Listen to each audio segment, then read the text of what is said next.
حضرت یونس علیہ الصلوۃ والسلام د مئی ګیډې ته تللی و.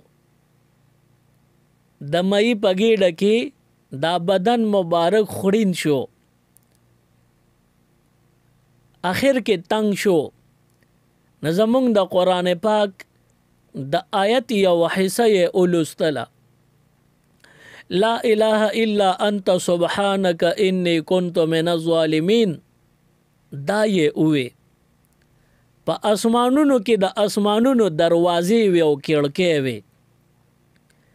هغه د اسمانونو دروازو او کړکو کړسار او چیار شان شور وکړل.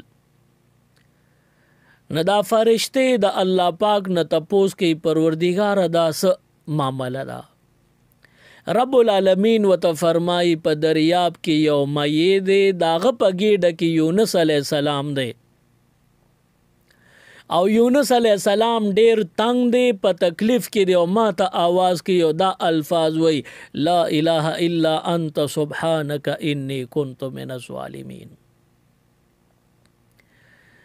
فرشتي الله پاک ته وی پروردگار چې دې په دې الفاظ را بلی نو امداد یو کا. الله پاک ته وی بالکل مدد کوم، ځکه دا الفاظ ما ته وی د دې مشکل نه وستل غواړي نو الله پاک مئی ته حکم کوي را بارې کا.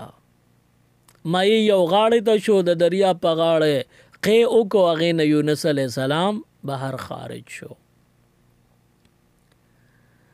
یونس علیه السلام په مشکل کې او د مشکل نه چا په سر وویستو. رب العالمین فرمای لا اله الا انت سبحانک انی کنت من الظالمین. دا الفاظ که نو ویل تر د قیامت پورې ما به هم د دې مئی په ګیډه کې ساتلو، هم د مئی دا ګیډه به مې ورله قبر جوړ کړو که دا الفاظ نو ویلې. خو دا الفاظ وی نو د دې مصیبت نه مې را بار کو. نو یونس علیه السلام دغه یو آیت یو ایسه ویلې ده، مونږ سره ټول قرآن پاک دی، مونږ د پاره مشکلات نشتا، خو که مونږ قرآن پاک ځان پورې جوخ کو. मज़ीद Islamic videos देखने के लिए हमारे YouTube चैनल दीन और दुनिया को ज़रूर सब्सक्राइब करें और बेल आइकन ज़रूर प्रेस करें ताकि हमारी हर एक वीडियो की नोटिफिकेशन आपको मिल सके.